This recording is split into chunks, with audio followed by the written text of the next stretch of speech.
नमस्कार सबैजनामा। के तपाईँ फेसबुक मोनेटाइजेसन नभएर चिन्तामा हुनुहुन्छ? के तपाईँ फेसबुक मोनेटाइजेसन गर्न चाहनुहुन्छ र फेसबुक मोनेटाइजेसन गरेर यो सोसियल मिडियालाई चाहिँ आफूलाई एउटा आयस्रोतको एउटा बाटो बनाउन चाहनुहुन्छ? त्यसो हुन चिन्ता नगर्नुहोस्। तपाईँलाई फेसबुक मोनेटाइजेसन गर्न के प्रक्रिया चाहिन्छ, के भएको हुनुपर्छ भन्ने कुरा म तपाईँलाई आज यो भिडियोमा बताउँदैछु। भिडियो पुरा हेर्नुहोला, स्किप नगरिकन हेर्नुहोला र यो मैले भिडियोमा जसो भन्छु आफ्नो फेसबुकलाई त्यसरी नै ग्रोथ गर्नुहोला। फेसबुक मोनेटाइजेसन हुन टाइम लाग्दैन। सर्वप्रथम त फेसबुक मोनेटाइजेसन हुनका लागि हामीले एकदम सुरुमा भनेको फेसबुकमा कुनै पनि कपिराइट कन्टेन्टहरू, भोलिसन लागेका कन्टेन्टहरू, त्यस्तो कन्टेन्टहरू चाहिँ हामीले फेसबुकमा अपलोड गर्नु हुँदैन। त्यस्तो कन्टेन्टहरू भनेको चाहिँ कस्तो भोलिसन कन्टेन्ट भनेको चाहिँ काटमाट गरेको अनि यो झैझगडा पनि अब नर्मल खालको त भयो कि झैझगडामा पनि तपाईँको यो रगतहरू ब्लिडिङहरू भएको झैझगडा गरेको यस्ता कन्टेन्टहरू, त्यस्तो कन्टेन्टहरू अपलोड नगर्नुहोस्। त्यस्तोहरू भोलिसन कन्टेन्टहरू हुन्। र अर्को कन्टेन्ट भयो भनेको कपिराइट कन्टेन्ट, अर्काको भिडियो डाउनलोड गरेर जस्ताको तस्तै अपलोड नगर्नुहोला। भिडियो अपलोड गरे पनि त्यसलाई एडिट गरेर आफ्नो केही तलमाथि एडिट गरेर केही त्यसको क्वालिटीहरू घटाएर अथवा बढाएर त्यो अपलोड गर्नुहोला। त्यसमा कुनै समस्या देखिँदैन है।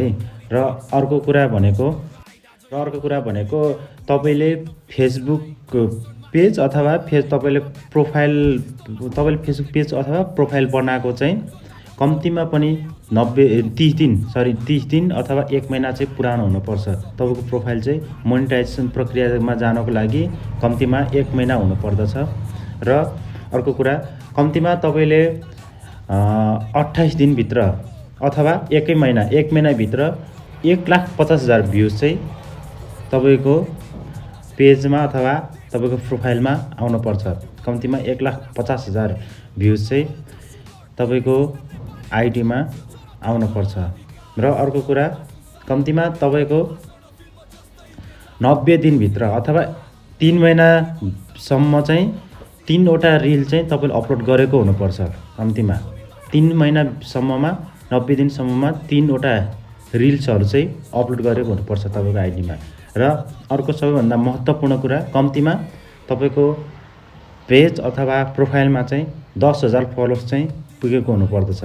10,000 फलोवर्स हुनुपर्दछ। र यति भएपछि तपाईँको फेसबुकले तपाईँलाई मोनेटाइजेसन सेटअप दिन खासै समय लाग्ला जस्तो लाग्दैन।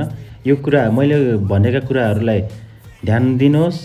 आफ्नो अरूलाई सपोर्ट गर्नुहोस् अनि त्यस्तो कन्टेन्टहरू बनाएर हाल्नुहोस् जसमा चाहिँ तपाईँको भ्युज आओस्।